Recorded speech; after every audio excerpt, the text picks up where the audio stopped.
गएको हप्ता हामीले चाहिँ सुरु गरेको मुख्य शीर्षक थियो विवाहको प्राथमिकता। कति महत्त्वपूर्ण छ यो वैवाहिक सम्बन्ध। मानवीय सम्बन्धहरू विभिन्न छन्,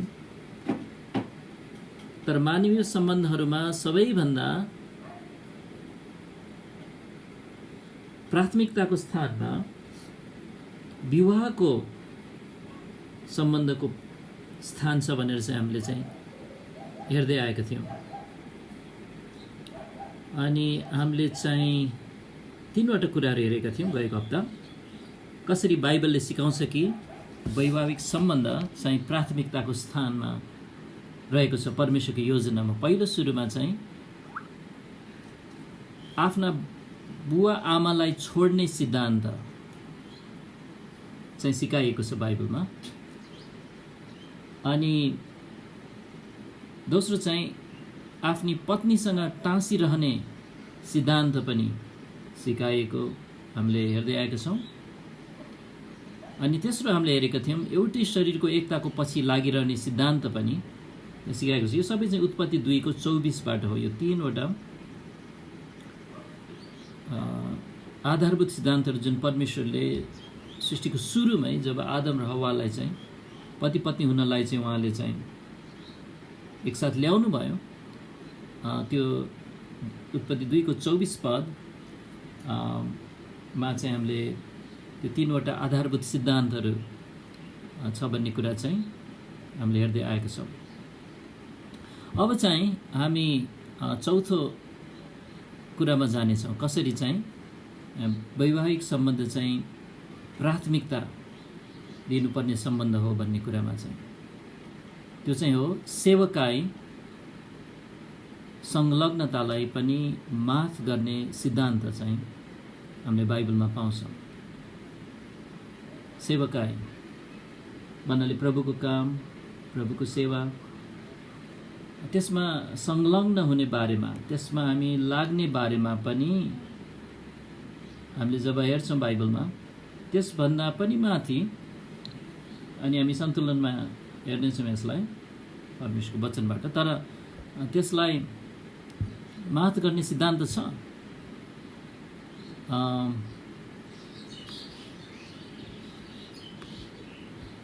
अनि यो कुरा चाहिँ वास्तवमा हामीले पहिलो कोरिन्थी 7 अध्यायमा अलिकति हेरिसकेका छौँ। पहिलो कोरिन्थी 7मा पल्टाउँदै गर्नुहोस् न। पहिलो कोरिन्थी 7को 32देखि 35 हेर्न लागिरहेछौँ। वास्तवमा पति पत्नीको एक अर्का प्रतिको जिम्मेवारीले उनीहरू प्रभुको काम र सेवकाईमा लाग्ने कुरालाई समेत एक हिसाबले नियन्त्रण गर्छ अथवा माफ गर्छ, निर्धारण गर्छ। अब प्रभुसितको व्यक्तिगत हिँडाइ र सङ्गतिले त वैवाहिक सम्बन्धमाथि पनि प्राथमिकताको स्थान लिनुपर्छ। हामीले अस्ति हेरेका थियौँ सबभन्दा पहिलो स्थानमा प्राथमिकता दिनुपर्ने सम्बन्ध चाहिँ प्रभुसितको हाम्रो वैवाहिक सम्बन्ध हो। के अरे, प्रभुसितको हाम्रो व्यक्तिगत सम्बन्ध हो। अनि प्रभुसितको हाम्रो व्यक्तिगत हिँडाइ र सङ्गतिले चाहिँ हाम्रो विवाहको सम्बन्धमाथि पनि प्राथमिकताको स्थान चाहिँ लिनुपर्छ। तर हाम्रो वैवाहिक सम्बन्धले चाहिँ एक व्यक्तिको प्रभुको काम र सेवकाईमा हुने सार्वजनिक सेवकाई, त्यो भन्दा पनि प्राथमिकता स्थान चाहिँ वैवाहिक सम्बन्धले लिनुपर्छ भन्ने कुरा चाहिँ हामीले अलिअलि देखिसकेका छौँ। तर अझै हेर्नेछौँ पहिलो कोरिन्थी 7को अब 32देखि 35मा म पढ्नेछु। तर तिमीहरूलाई फिक्री नहोस् भन्ने म चाहन्छु, जसले विवाह गरेको छैन उसले म प्रभुलाई कसरी खुसी पारूँ भन्दै प्रभुकै कुराहरूको विषयमा फिक्री गर्दछ। तर जसले विवाह गरेको छ उसले म मेरी पत्नीलाई कसरी खुसी पारूँ भन्दै संसारका कुराहरूको विषयमा फिक्री गर्दछ। एउटी पत्नी र एउटी कन्यामा पनि भिन्नता पाइन्छ। विवाह नगरेकी स्त्रीले दुवै शरीर र आत्मामा पवित्र हुनका निम्ति प्रभुकै कुराहरूको विषयमा फिक्री गर्छे। तर विवाह गरेकी स्त्रीले चाहिँ म मेरा पतिलाई कसरी खुसी पारूँ भन्दै संसारका कुराहरूको विषयमा फिक्री गर्छे।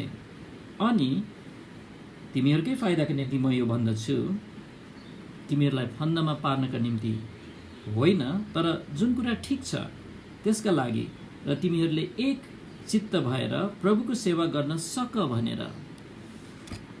त्यसैले यो खण्डले चाहिँ हामीलाई सिकाइरहेछ कि अविवाहितले गर्न सक्ने प्रभुको काम र सेवकाईलाई चाहिँ यहाँ विवाहित व्यक्तिले गर्न सक्ने काम र सेवकाईसित चाहिँ तुलना गरेको छ। अब अविवाहितले चाहिँ आफ्नो ध्यान पुरै प्रभुको काम र सेवकाईमा दिन सक्छ। यहाँ भनेको छ अविवाहितले प्रभुकै कुराहरूको विषयमा फिक्री गर्न सक्छ। अनि उसले चाहिँ कसरी प्रभुलाई खुसी पारो भनेर फिक्री गर्न सक्छ। किनभने अब अविवाहित व्यक्तिले आफ्नो पति वा पत्नीलाई आफ्नो ध्यान दिनै पर्दैन, किनभने छँदै छैन, उसको विवाह छैन। तर विवाहित व्यक्तिले चाहिँ आफ्नो पुरै ध्यान प्रभुको फराकिलो काम र सेवकाईमा त्यसरी दिन सक्दैन। विवाहित व्यक्तिलाई प्रभुबाट यस्तो जिम्मेवारी छ कि उसले आफ्नो पति वा पत्नीलाई खुसी पार्न ध्यान दिनुपर्छ। यो प्रभुले नै दिनुभएको जिम्मेवारी हो।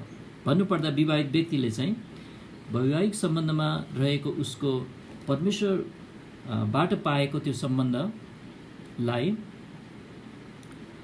उसले प्रभुबाट पाएको पहिलो सेवकाईको रूपमा चाहिँ हेर्नुपर्छ भन्ने पो यहाँ देख्दैछौँ। यहाँ बुझ्नुभयो?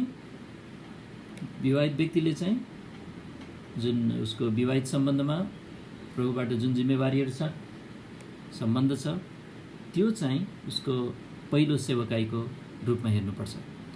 यसरी विवाहित पुरुषले चाहिँ आफ्नी पत्नीलाई खुसी पार्नु भनेर संसारको विषयमा उसले वास्ता गर्नुपर्छ। यहाँ फिक्री भन्नाले चाहिँ चिन्तित भनेको होइन, तर उसले समय दिनु पर्यो, बल दिनु पर्यो, वास्ता गर्नु पर्यो। अनि विवाहित स्त्रीले पनि त्यस्तै गरी आफ्नो पतिलाई खुसी पार्नु भनेर संसारको कुराहरूको विषयमा उसले फिक्री अथवा वास्ता गर्नुपर्छ।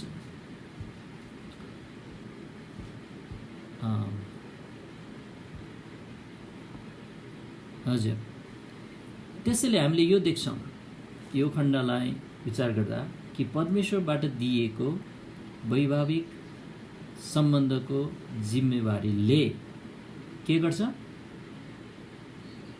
प्रभुको काम र सेवकाईमा एक व्यक्तिको संलग्नतालाई समेत निर्धारण गर्छ। त्यहाँ केही सीमा रेखा त्यहाँ लेखेर छ भन्ने कुरा चाहिँ हामी देख्छौँ। त्यसैले यसबाट के देख्छौँ? हाम्रो मुख्य यस बुँदा अन्तर्गत चाहिँ के भने वैवाहिक सम्बन्धको प्राथमिकता परमेश्वरले यसद्वारा पनि सिकाइरहनु भएको छ। यी सेवकाईको संलग्नता माथि पनि यसले चाहिँ नियन्त्रण गर्ने काम गरिरहेको हुन्छ। पाँचौं कुरामा जानेछौँ। विवाहको प्राथमिकताको विषय हेर्ने क्रममा पाँचौं बुँदा यो छ कि पास्टरीय सेवकाईको निम्ति योगदानको सिद्धान्तले पनि हामीलाई विवाहको प्राथमिकताको स्थान चाहिँ देखाउँछ। पास्टरीय सेवकाईको निम्ति योग्यताको सिद्धान्तले अब मण्डलीको अगुवा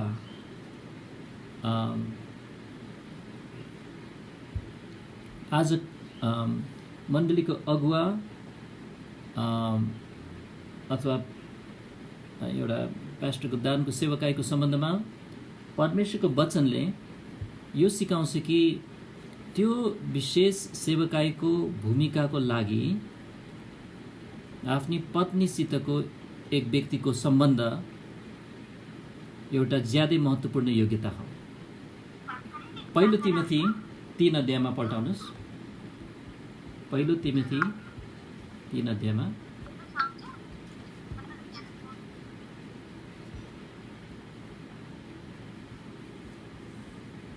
अनि पहिलो तिमोथी 3 को 1 देखि 7 को खण्डमा हेर्न लागिरहेको छौँ। दुईटा खण्ड छ नयाँ नियममा, पहिलो तिमोथी 3 को 1 देखि 7 र तीतस 1 को 5 देखि 9 मा चाहिँ एल्डरहरूको योग्यताको सूची छ, बाइबलीय सूची, एल्डर हुनको लागि यी योग्यताहरू चाहिन्छ भनेर। अनि यो दुवै सूचीमा चाहिँ एउटा कुरा चाहिँ के पाउँछ भने एउटै पत्नीका पति हुनुपर्ने योग्यता छ। अनि त्यसैले यहाँबाट देख्छौँ कि पत्नीसितको सम्बन्ध एउटा व्यक्तिको चाहिँ ऊ एल्डर हुने योग्य छ कि छैन भन्ने कुरालाई निर्धारण गर्ने एउटा बुँदा हो अथवा विषय हो। अनि त्यसैले एकचोटि पढौँ हामी पहिलो तिमोथी 3 को 1 देखि यसो गरौँ, पहिला चाहिँ 2 पद पढौँ।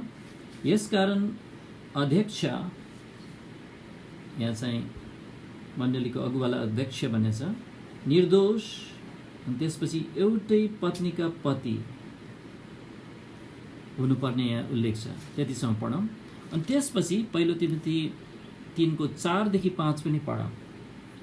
4 पदमा आफ्ना छोराछोरीहरूलाई सारा गम्भीरता साथ अधीनमा राखेर आफ्नो घरलाई राम्ररी सञ्चालन गर्ने हुनुपर्छ, किनकि जसले आफ्नो घरको सञ्चालन गर्न जान्दैन त उसले परमेश्वरको मण्डलीको देखरेख कसरी गर्न सक्ला। अब यहाँ 4 पदमा चाहिँ यो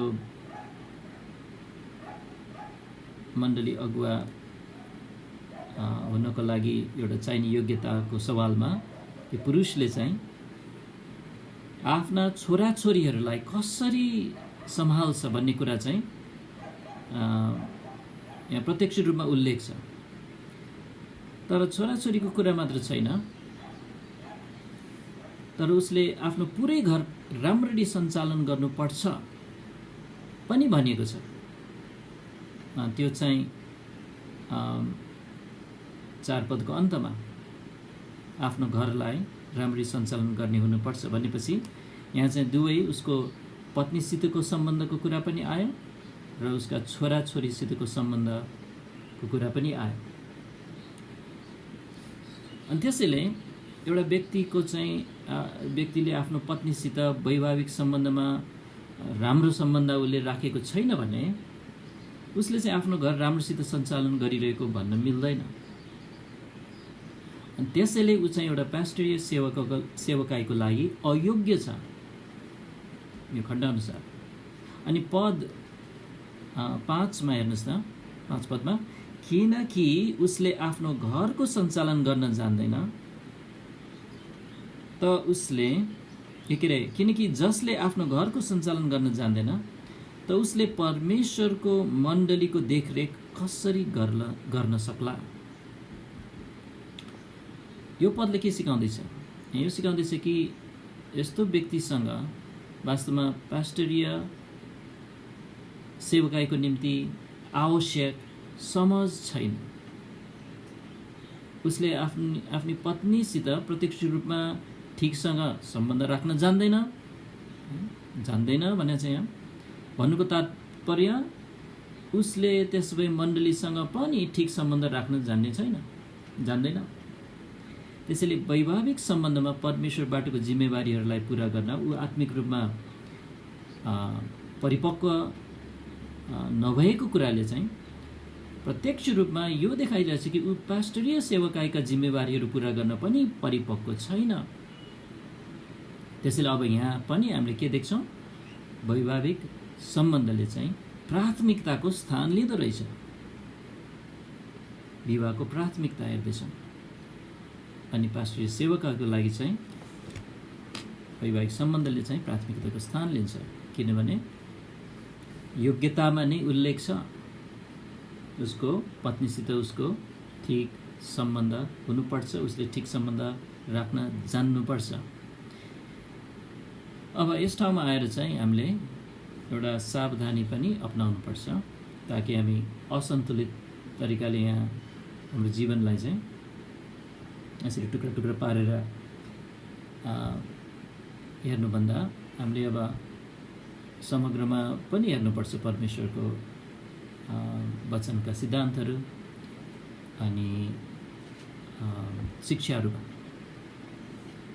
अब हाम्रो जीवनहरूमा केन्द्रीय नम्बर 1 प्राथमिकताको कुरा भनेको के हो? नम्बर 1 प्राथमिकता कुरा भनेको चाहिँ हामी परमेश्वरको आज्ञाकारी छोरा छोरीको रूपमा परमेश्वरसित हामी व्यक्तिगत रूपमा हिँड्नु हो र साथै हामी प्रभु येशू ख्रीष्टको विश्वासयोग्य चेलाको रूपमा उहाँसित सङ्गति गर्नु हो। अनि विवाहित व्यक्तिहरूलाई उनीहरूको एकअर्कासितको वैवाहिक सम्बन्धमा परमेश्वरले पति पत्नीबाट के चाहनु भएको छ? अब उनीहरूबाट चाहिँ परमेश्वरको वचनले त्यहाँ बताएको छ, त्यहाँ जे नियमहरू सिद्धान्तहरू दिनुभएको छ पति पत्नीबाट चाहिँ यस्तो यस्तो जिम्मेवारीहरू छन् भन्ने कुराको त्यहाँ उहाँले राख्नु भएको छ है। अनि त्यो हेर्दै आइरहेको छौँ। अनि ती नियम र सिद्धान्तहरूमा त हिँड्नुपर्छ। आफ्नो पति पत्नीसित आफ्नो आपसी वैवाहिक सम्बन्धमा चाहिँ एकअर्कासितको आफ्नो सम्बन्धमा प्रभुले दिनुभएको ती नियमहरू ती सिद्धान्तहरू आफ्नो जीवनमा प्रभुलाई हेर्दै लागू गर्दै जिउन चाहिँ आज्ञाकारितामा हिँड्न जिम्मेवार छ। साथै हाम्रो त प्रभुसित पनि सम्बन्ध छ, हाम्रो वैवाहिक सम्बन्ध पनि छ। अर्कोतिर चाहिँ प्रभुले हामीलाई उहाँको काम गर्न कुनै न कुनै सेवकाईको कुनै न कुनै हामीलाई चाहिँ उहाँको शरीरको अङ्गमा केही दान दिएर हामीलाई केही भाग दिनुभएको छ। अनि त्यसको सम्बन्धमा पनि परमेश्वरको वचनले हरेक विश्वासीहरूलाई सबै विश्वासीहरूलाई चाहिँ नियमहरू दिनुभएको छ, सिद्धान्तहरू दिनुभएको छ। अनि फेरि प्रभुको इच्छामा ठिकसँग हिँड्नलाई सबै विश्वासीहरू यी नियमहरू यी सिद्धान्तहरूमा चाहिँ विश्वासीहरूको साथ आज्ञाकारितामा हिँड्न चाहिँ पर्छ। अनि त्यसैले यहाँ दुईतिर छ, एकातिर हाम्रो वैवाहिक सम्बन्धको जिम्मेवारीहरू त्यसको नियमहरू सिद्धान्तहरूमा हामी आज्ञाकारी हुनु परेको छ। अर्कोतिर चाहिँ प्रभुले दिनुभएको काम सेवाकाईको सम्बन्धमा हाम्रो जिम्मेवारीहरू अनि त्यसको लागि उहाँको नियमहरू सिद्धान्तहरू हामीले आज्ञा पालन गर्न खाँचो छ। अनि हामीले चाहिँ यो एकातिर वैवाहिक सम्बन्धका र अर्कोतिर सेवकाईको जिम्मेवारीहरू सम्बन्धका नियम र सिद्धान्तहरूलाई चाहिँ एक आपसमा जुधिरहेको प्रतिस्पर्धा गरिरहेको रूपमा चाहिँ हेर्नु त भएन, त्यसरी हामीलाई दिनु त भएको छैन। एकातिर रहेको प्रभुको इच्छा र अर्कोतिर रहेको प्रभुको इच्छाको बिचमा चाहिँ त्यहाँ अन्तर्विरोध रहेको छैन। वास्तवमा प्रभुले चाहिँ आफैले दुई खालको आज्ञा दिएर जुदाउने त त्यो अवश्य गरिरहनु भएको छैन। त्यसैले हामीले पनि त्यसरी हेर्नु भएन, प्रतिस्पर्धामा छैन, अन्तर्विरोधमा रहेको छैन। जो साँच्चै नै हाम्रो जीवनको लागि प्रभुको इच्छा हुन्छ त्यो आफैमा प्रतिस्पर्धा हुने अनि आफैले आफूलाई खण्डन गर्ने त्यस्तो खालको हुँदैन। हाम्रो जीवनहरूमा कुनै निश्चित समयमा हाम्रो वैवाहिक सम्बन्धको लागि जुन कुरा वास्तवमै प्रभुको इच्छा हुन्छ त्यसले हाम्रो सेवकाईको लागि प्रभुको जे वास्तवमै इच्छा हुन्छ एकले अर्कोलाई खण्डन गर्ने अनि एकले अर्कोको प्रतिस्पर्धा गर्ने चाहिँ गर्दैन। त्यसैले यदि हाम्रो वैवाहिक सम्बन्धमा रहेको परमेश्वरबाटको हाम्रो जिम्मेवारीहरू र सेवकाईमा रहेका परमेश्वरबाटका जिम्मेवारीहरूको बिच यदि कुनै बेला त्यहाँ प्रतिस्पर्धा भएको र अन्तर्विरोध भएको, अन्तर्विरोध भनेको जुधेको होइन, जस्तो हामीले पायौँ भने यसको माने के हो? यसको माने चाहिँ कि त हाम्रो विवाहमा कि त हाम्रो सेवाकाईमा कि त दुवैमा त्यहाँ केही कुरा हुनुपर्छ जुन चाहिँ हाम्रो जीवनका लागि ठ्याक्कै प्रभुको इच्छा अनुसार मिलेको छैन। त्यहाँ प्रभुकै इच्छा हो भने जुत्दैन, मेल खान्छ, त्यति भन्न खोजेको यहाँ। त्यसैले हामीले यहाँ आज 2टा बुँदा हेऱ्यौँ अहिलेसम्म। विवाहको प्राथमिकता परमेश्वरको वचनले सिकाएको छ भन्ने कुरा चाहिँ बाइबलको विभिन्न खण्डहरूबाट हेर्दैछौँ। अनि आज पहिलो बुँदा हेऱ्यौँ कि सेवकाईको संलग्नता माथि पनि माथ गर्ने सिद्धान्त छ। पहिलो कोरिन्थी 7बाट त्यो हेऱ्यौँ। अनि अर्को पास्टर यो सेवकाईको निम्ति योग्यताको सिद्धान्त पनि छ। अनि त्यो चाहिँ हामीले पहिलो तिमोथी 3 र तीतस 1 मा हामीले चाहिँ हेऱ्यौँ। अब हामी चाहिँ अर्को 2वटा बाइबलीय चेतावनीहरूलाई हामी हेर्छौँ प्रभुको इच्छाले, सहायताले। यो चाहिँ निष्कर्षमा हो। यो विवाहको प्राथमिकताको मूल विषय अन्तर्गत चाहिँ एउटा चाहिँ हामी हेर्नेछौँ प्रार्थनाको जीवनमा अवरोधको सिद्धान्त। अनि यो चाहिँ हामी पहिलो पत्रुस 3 अध्यायमा हेर्नेछौँ। पहिलो पत्रुस 3 अध्यायमा पढ्नु होला। अनि प्रार्थनाको जीवनमा आउने अवरोधको सिद्धान्तले पनि यहाँ चेतावनी दिँदैछ कि देखाउँदैछ कि यो चेतावनीले कि वैवाहिक सम्बन्धको महत्त्व देखाउँछ र प्राथमिकतालाई पनि प्रकट गर्छ। पत्नीसित एउटा व्यक्तिको, एउटा पुरुषको ठिक सँग सम्बन्ध उसले नराखेको खण्डमा उसको प्रार्थनाहरूमा अवरोध हुनेछ। प्रार्थनाको जीवनमा समस्या हुनेछ भनेर चेतावनी दिएको छ। पहिलो पत्रुस 3:7 मा पढ्नेछु। यही प्रकारले हे पतिहरू हो, पत्नीलाई कमजोर पात्र सम्झी, साथै जीवनका अनुग्रहका साझा हकदारहरू सम्झी उनीहरूलाई आदर गर्दै बुद्धिमानसँग उनीहरूसँग बस र तिमीहरूका प्रार्थनाहरू नरोकिएका होउन्। हे पतिहरू हो, यसरी चाहिँ सम्बोधन गरिएको छ।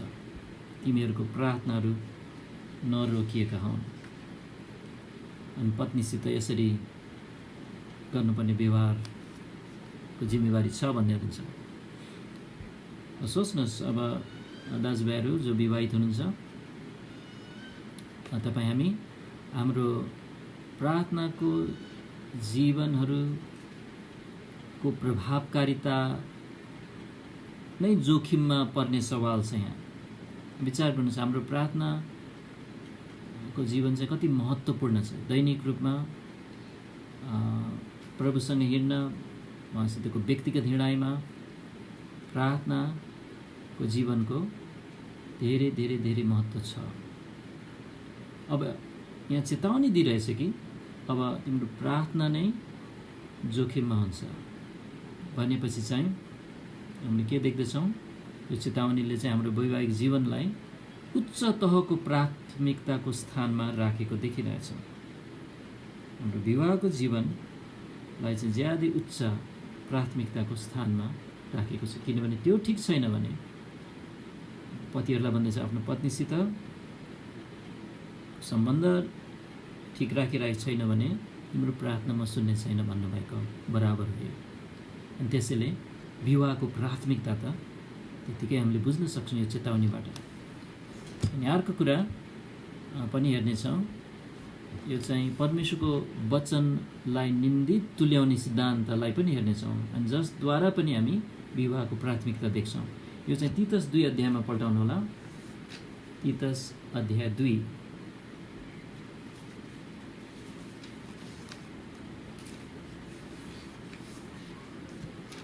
तीतस 2 को हामीले हेर्न लागेको यो 4 र 5 पद हो।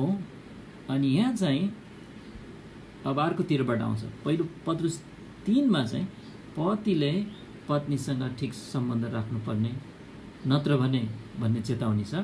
यहाँ चाहिँ पत्नीले आफ्नो पतिसँग ठिक सम्बन्ध राख्नुपर्ने, नत्र भन्ने खालको चेतावनी आउँदैछ यहाँ।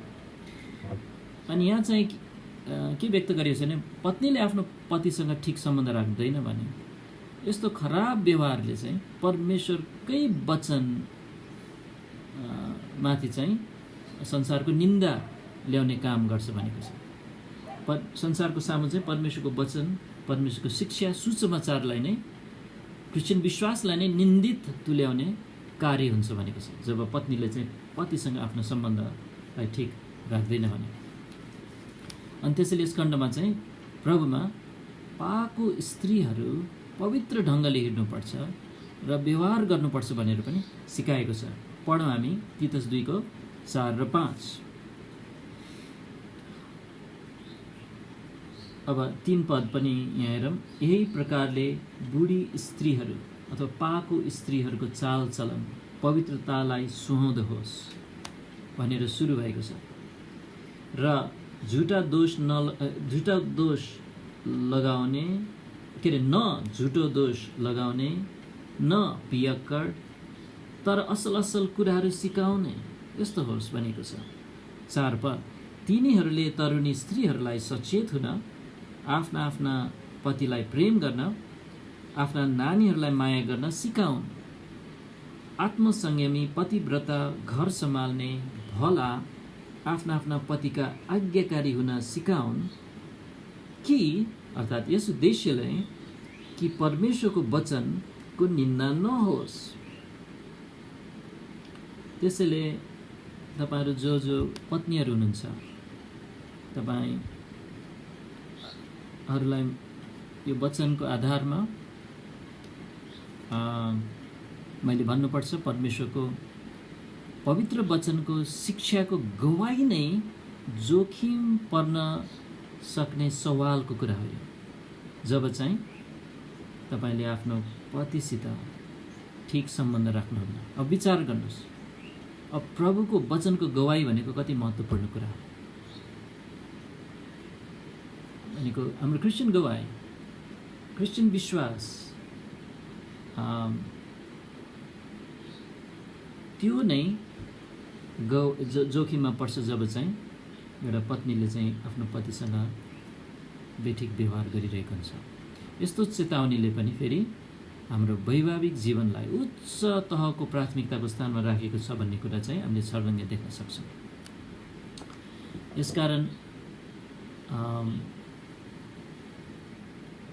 हामीले यो मूल विषय अन्तर्गत रहेर चाहिँ अध्ययन गर्दै यो मूल विषयको अन्तमा चाहिँ आइपुगेका छौँ। विवाहको प्राथमिकता,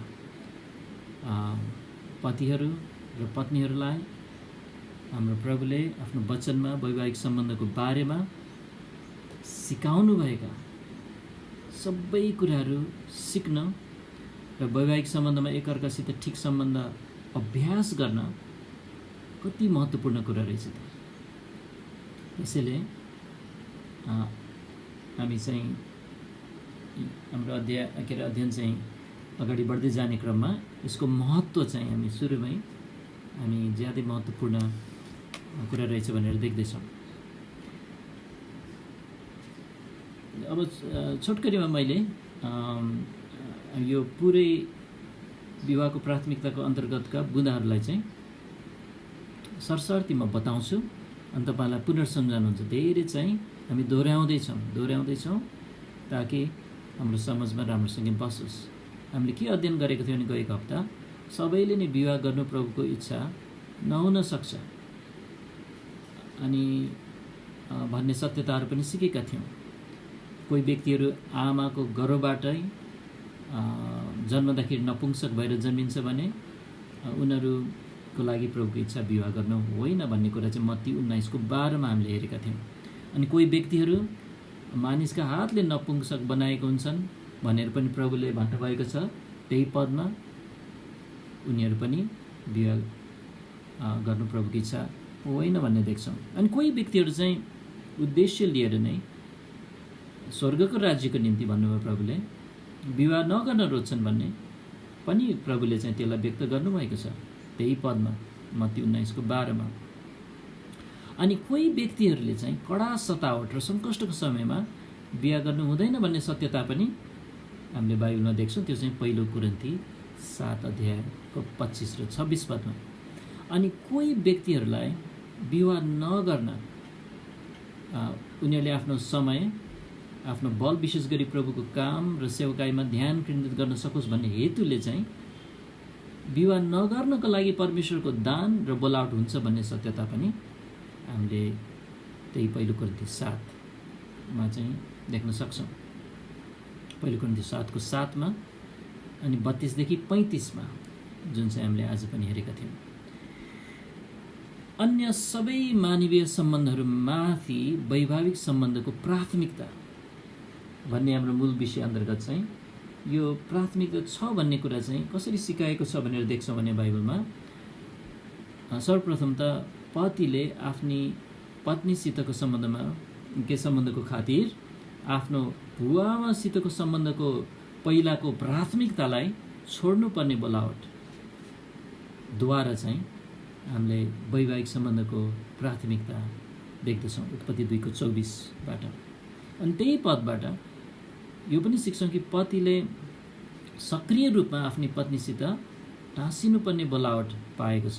यो जानेर कि हामीलाई टाँसिन भनेको एउटै मात्र अर्को सम्बन्ध छ, अनि त्यो चाहिँ हाम्रो प्रभुसितको व्यक्तिगत सम्बन्ध हो भनेपछि वैवाहिक सम्बन्धको प्राथमिकता यो उत्पत्ति 2 को 24 मा अर्को दृष्टिबाट पनि देख्छौँ। र तेस्रो चाहिँ त्यही पदबाट दुवै पति र पत्नीले उनीहरूको वैवाहिक सम्बन्धभित्र एउटै शरीरको एकतालाई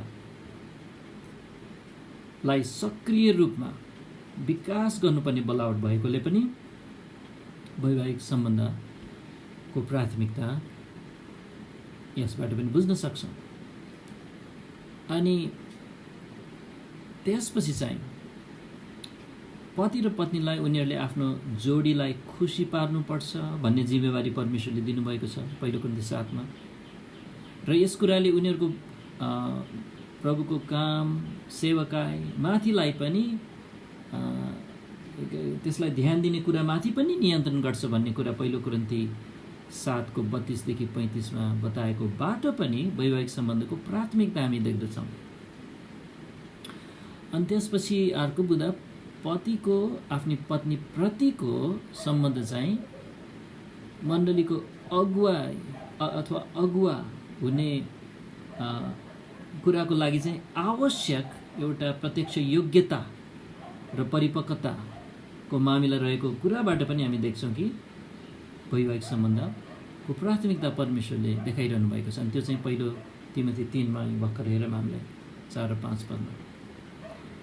अनि पतिले आफ्नी पत्नीसित ठिक सम्बन्ध नराख्दा उसको प्रार्थनाहरू रोकिन्छन् भन्ने चेतावनीद्वारा पनि वैवाहिक सम्बन्धको प्राथमिकता हामीले देख्छौँ 1 पत्रुस 3 को 7। अनि अन्तमा अघि भर्खर हामीले हेऱ्यौँ कि पत्नीले आफ्नो पतिसित ठिकसँग सम्बन्ध नराख्दा पनि परमेश्वरको वचनको निन्दा हुने चेतावनीबाट पनि वैवाहिक सम्बन्धको प्राथमिकता हामीले देख्न सक्छौँ तीतस 2 को 4 र 5। अनि त्यसैले विवाहको प्राथमिकताको विषय चाहिँ केही मात्रामा हाम्रो मनमा अब भिजेको छ जस्तो लाग्छ। अनि अब हामी बाँकी समय चाहिँ थोरै हेर्नेछौँ। यो चाहिँ अब नयाँ विषय विवाहको प्राथमिकता हेर्न भ्यायौँ। अब चाहिँ विवाह चाहिँ कसरी स्थायी कुरा हो भन्ने कुरा हेर्न लागेको छौँ। विवाहको स्थायित्व पर्मानेन्ट स्थायी। अब अहिलेसम्म हामीले हेरेका कुराहरूलाई यसो हेर्दाखेरि के देख्यौँ भने वैवाहिक सम्बन्ध चाहिँ परमेश्वरकै सृष्टिको एउटा भाग हो।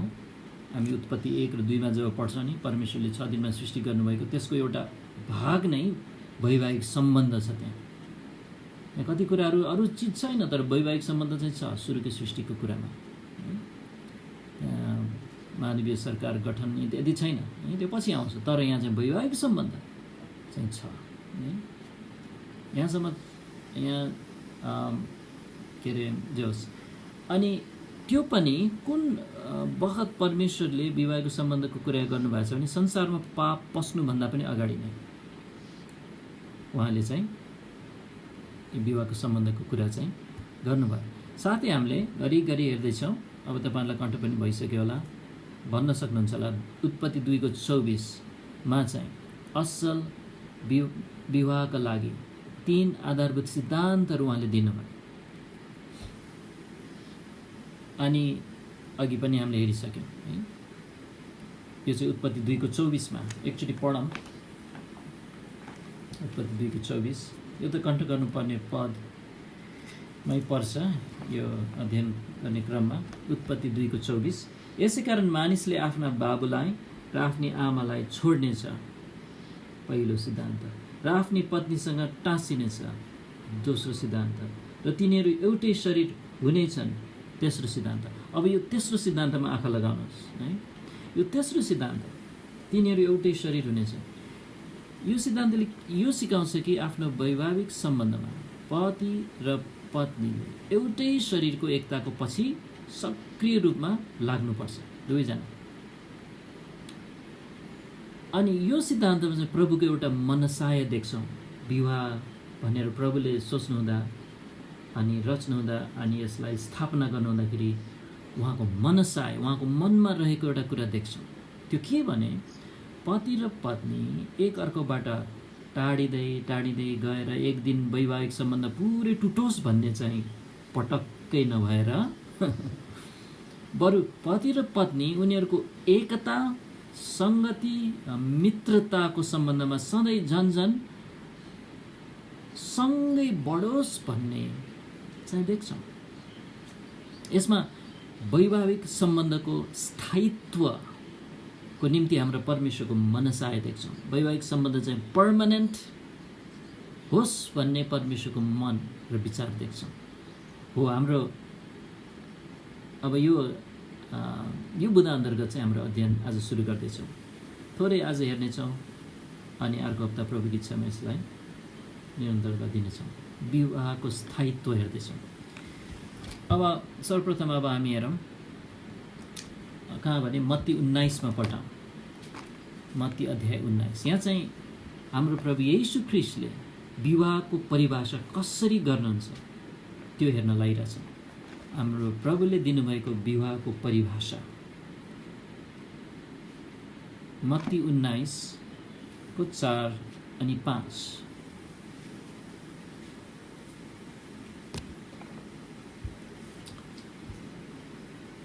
अब यो पद हामी एकछिनमा पढ्नेछौँ, तर यो पदमा चाहिँ यो दुईटा पदमा वैवाहिक सम्बन्ध स्थायी हुनु चाहिँ परमेश्वरको मनसाय थियो भनेर चाहिँ प्रभु येशूले यहाँ बताउनुहुन्छ। यहाँ 3 पदमा चाहिँ यहाँ को आएका छन् प्रभु येशूलाई यहाँ प्रश्न गर्ने, हेर्नुहोस् त एकचोटि पढौँ। मत्ती 19:3 फरिसीहरू पनि उहाँलाई परीक्षा गर्दै र उहाँलाई यसो भन्दै उहाँ कहाँ आए, कुनै पनि कारणले आफ्नी स्वास्नीलाई त्याग्नु के मानिसलाई उचित छ? प्रश्न यस प्रकारको छ। फरिसीहरूको प्रश्न के थियो? पति त्याग्ने बारेमा र पत्नी त्याग्ने बारेमा अनि पति त्याग्ने बारेमा चाहिँ त्यसको लागि उचित कारणहरू के कस्ता होला भन्ने खालको कुरा लिएर आइरहेछन् उनीहरू। अनि प्रश्न यसरी सोध्नुमा चाहिँ उनीहरूको खास उद्देश्य चाहिँ के रहेछ? प्रभुलाई पासोमा पार्न, यहाँ उहाँलाई परीक्षा गर्दै भनेछ, उहाँलाई केही दोष्याउन समात्न। अब जवाफमा प्रभुले के भन्नुहुन्छ? 4देखि 6 पद हामी पढ्नेछौँ प्रभु येशूको प्रत्युत्तर। अनि उहाँले जवाफ दिएर तिनीहरूलाई भन्नुभयो, के तिमीहरूले पढेका छैनौ? सुरुमा जसले तिनीहरूलाई सृष्टि गर्नुभयो उहाँले तिनीहरूलाई नर र नारी बनाउनुभयो र भन्नुभयो, यही कारणले गर्दा मानिसले बाबु र आमालाई छोड्नेछ र आफ्नी स्वास्नीसँग मिलिरहनेछ अनि ती दुई एउटै शरीर हुनेछन्। 6 पद यसै कारण तिनीहरू अब उसो दुई होइनन् तर एउटै शरीर हुन्। यस कारण जसलाई परमेश्वरले एकसाथ जोड्नु भएको छ त्यसलाई मानिसले अलग नपारोस्। अब जवाफमा प्रभुले तुरुन्तै उनीहरूको ध्यान कतातिर लानुहुन्छ भने उत्पत्ति 1-2 अध्यायमा सृष्टिको विवरणतिर लानुहुन्छ। अर्थात् सृष्टिमा वैभाविक सम्बन्ध परमेश्वरबाट स्थापना गरिएको तथ्यतिर चाहिँ उनीहरूको ध्यान आकर्षण गर्नुहुन्छ र उक्त वैवाहिक सम्बन्धका निम्ति परमेश्वरको सुरुको उद्देश्य के थियो र सुरुको सिद्धान्तहरू के थिए भन्ने कुरातिर चाहिँ प्रभु येशूले त्यो प्रश्न सोध्ने फरिसीहरूको ध्यान चाहिँ लैजानुहुन्छ। पत्नी त्याग्नलाई उचित कारणहरूको सम्बन्धमा उनीहरू प्रश्न गरेर आइरहेका छन् यी फरिसीहरू। अनि उनीहरूलाई चाहिँ उनीहरूको ध्यान परमेश्वरले चाहिँ प्रभु येशूले कहाँ लानुहुन्छ भने असल विवाहको लागि उत्पत्ति 2:24मा परमेश्वरको त्यो आधारभूत सिद्धान्तहरू के हुन् त्यतातिर लानुहुन्छ। ठ्याक्कै उत्पत्ति 2:24 नै यहाँ उदाहरण गरिरहनु भएको छ। विशेष गरिकन उत्पत्ति 2:24 को तेस्रो आधारभूत सिद्धान्तमा जोड दिनुहुन्छ। अनि ती दुई एउटै शरीर हुनेछ त्यो तेस्रो भागमा। अब यस आधारभूत सिद्धान्तको आधारमा प्रभुले चाहिँ अब यसरी व्याख्या गर्नुहुन्छ। यो चाहिँ 6 पदको सुरुमा छ। यसै कारण भनेपछि अब उत्पत्ति 2:24 उहाँले उदाहरण गरेपछि यसै कारण उहाँले व्याख्या गर्न थाल्नु भएको छ। अब यसै कारण तिनीहरू अब उसो दुई होइनन् तर एउटै शरीर हुन्। ती दुई एउटै शरीर हुन्। प्रभुको अनुसार चाहिँ विवाह गरेकै घडीबाट पुरुष र स्त्री दुई स्वतन्त्र व्यक्तिहरू हुन छोड्छन् तर अब उसो उनीहरू एउटै शरीरको सम्बन्धमा प्रवेश गरेका हुन्छन्। प्रभुको परिभाषा यस्तो छ। उनीहरू अब उसो दुईजना बेग्लै बेग्ली व्यक्तिहरूको रूपमा जिउनु हुँदैन तर अब एउटै इकाइको रूपमा जिउनुपर्छ। विवाहको निम्ति प्रभु येशूको परिभाषा नै यो हो। यसै कारण तिनीहरू अब उसो दुई होइनन् तर एउटै शरीर हुन्।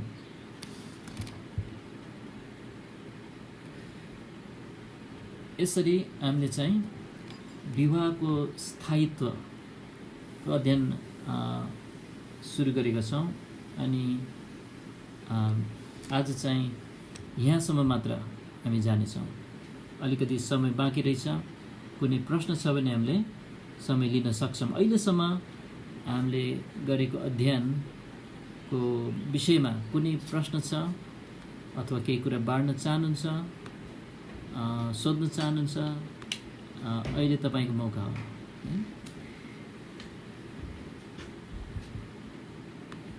केही छ कसैको?